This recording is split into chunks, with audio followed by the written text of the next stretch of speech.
There has never been a time in history where central banks have accumulated assets as if they were a hedge fund. The intention was for this to be temporary measures. Now today we see that this was never going to be temporary, and the end result is underway. Central banks aim to own the world, and they're accomplishing that goal right now. You came here for the truth, so let me unveil that for you. Today we're going to look at the central banks, we're going to look at inflation, interest rates, and so much more. Let's begin by taking a look at the global central bank balance sheets. You could see that as the years go on, they have accumulated more and more, and each central bank has a different policy, but ultimately they print money and they are buying some sort of asset. In the case of, for example, the BOJ, they have been buying ETFs, they've been buying all of their bonds, they've been buying a hell of a lot more. And you look at the ECB, who has the CSPP program, which is basically buying all the corporate sector debt, so bailing out all of the companies. And then you have the Fed, which held on to a bunch of garbage. But the Fed hasn't accumulated any more over the last few years. So many people use this as an indicator of a stabilizing, healthy economy. But we couldn't be further from the truth.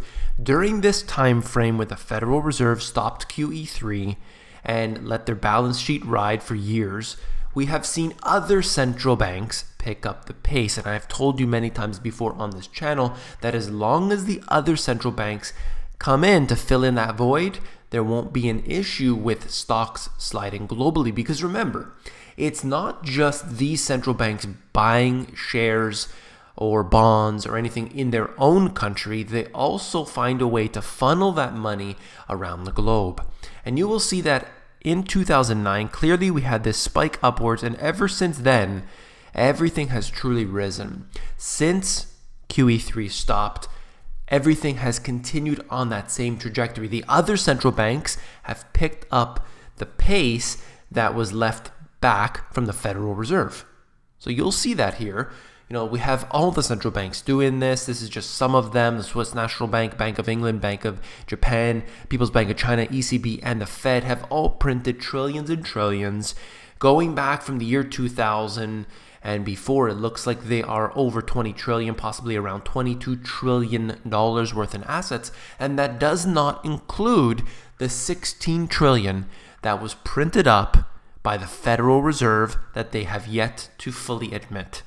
The audit revealed that information, but the Federal Reserve has not come to terms with it. So perhaps all of these central banks have printed actually trillions more in order to backstop this failing economy. Now, what's interesting about all of this, I've covered this before, but the central banks have said we are going to start letting go of some of these assets.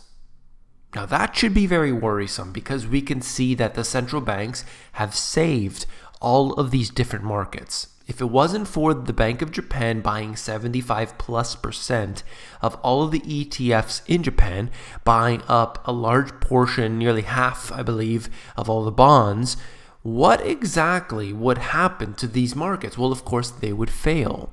All the real investors have been selling off, and all of the fake printed fiat money has been there to fill the void. If you think that that's okay, then I just need to know what's going on inside your head. Now, so obviously we've heard that the central banks have claimed between, beginning of 2018 to the end of 2018, that we would see $1 trillion worth to be shaved off of these central bank assets. We've seen really none of that so far. We've seen a very, very small amount that the Federal Reserve has removed, but ultimately they could turn that up in a month or two. So I don't really agree with, the fact that they've been winding down their balance sheet.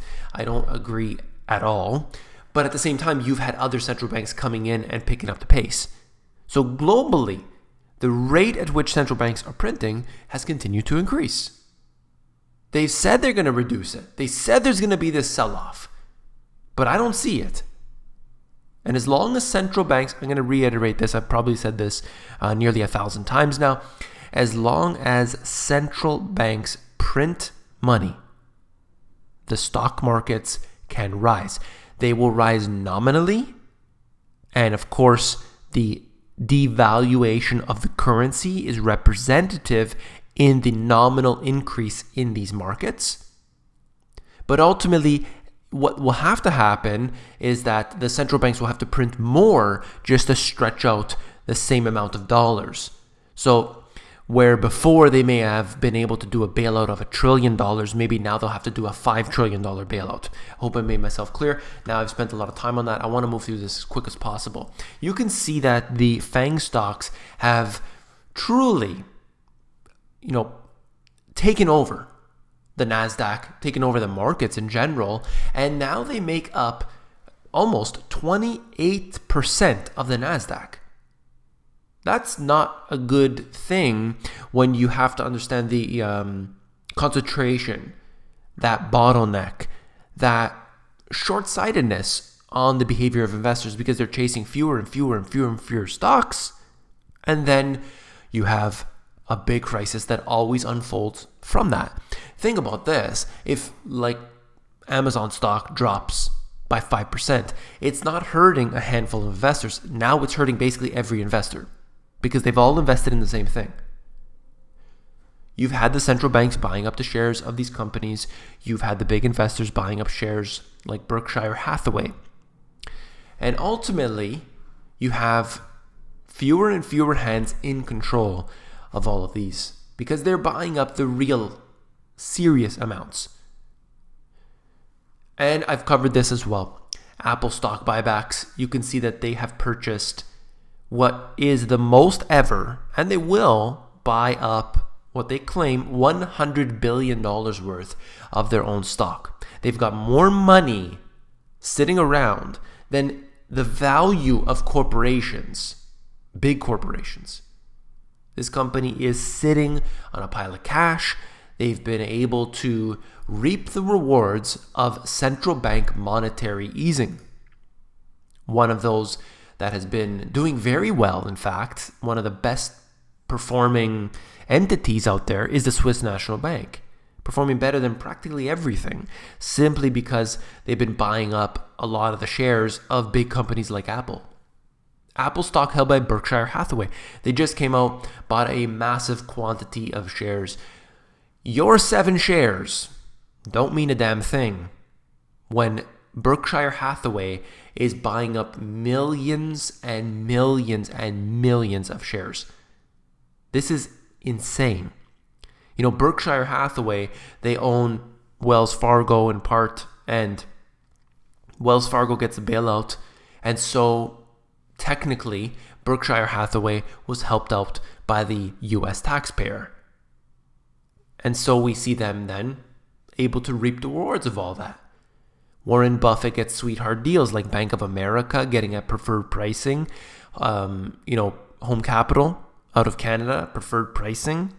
They'll do this all the time. Always getting deals you and I cannot get. Your 7 shares are not at preferred pricing. And ultimately, this is the way it works. Now, I thought this was very, very interesting because you could see that the tax rate in different countries around the world is varying. There's a big difference. Germany, this is, by the way, personal income taxes plus Social Security contributions minus family benefits as a percentage of gross income. This is 2017. Germany ranking here at 40%. Italy, France. Now, if you're from either Germany, Italy, or France, you're being taxed incredibly high at this time. I thought it was interesting that Canada was actually lower than the United States. It certainly doesn't feel like it, especially with sales taxes. If you see that, in Ontario, where I live, going around, you're buying something, you're going to be paying 13% taxes. And that is a reduction from what we had before, but they increased taxes like carbon taxes. They've put a lot of additional taxes elsewhere to make up for that. But you can see that here, showing us it's actually lower, which surprised me quite a bit. Now, I just did a video about Argentina increasing their interest rates to 33%. And literally within 24 hours after that video posted, they increased their rates to 40%. And I've been told by some people who are not too happy about what I mentioned that don't worry because Macri is going to fix everything. Do not hold your breath with any leader. Don't hold your breath. You can hope for the best, but don't hold your breath because your face is going to turn blue and purple, I assure you. Here you can see the actual rate, how it is presented here. The repo rate, 40%. I mean, it's insane. And to look at actually what the peso has done recently, Argentine peso at a record week level, pesos per US dollar. Going back, I mean, into 2015, you'll see that it is, I would say, about 8 based on this chart. Now today it has moved over 20. And that hurts. That hurts internally. That hurts with imports and exports.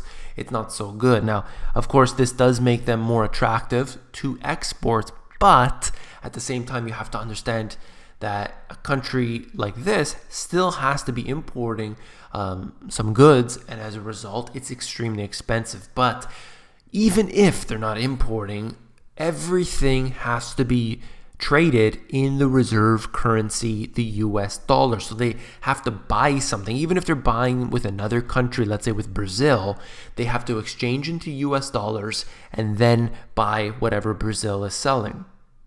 Many people don't understand that. And that's a fact. Real income change since 1980. Guess what?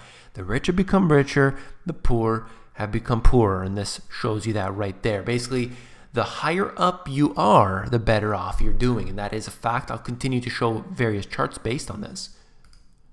And here you can see in a chart form how it all works. Looking at this, again, the richer people have the absolute most amount of the pie, and it only continues to accumulate more of that pie as time goes on. This year, just wanted to quickly note how 5 robots replaced 7 employees at a Swiss bank. Robots are taking over in the financial industry, and one of those ways is robo-advisors. You can see these different companies here coming out with all the different robo-advisors, basically computer programs that you can fill in your information into, and they would be able to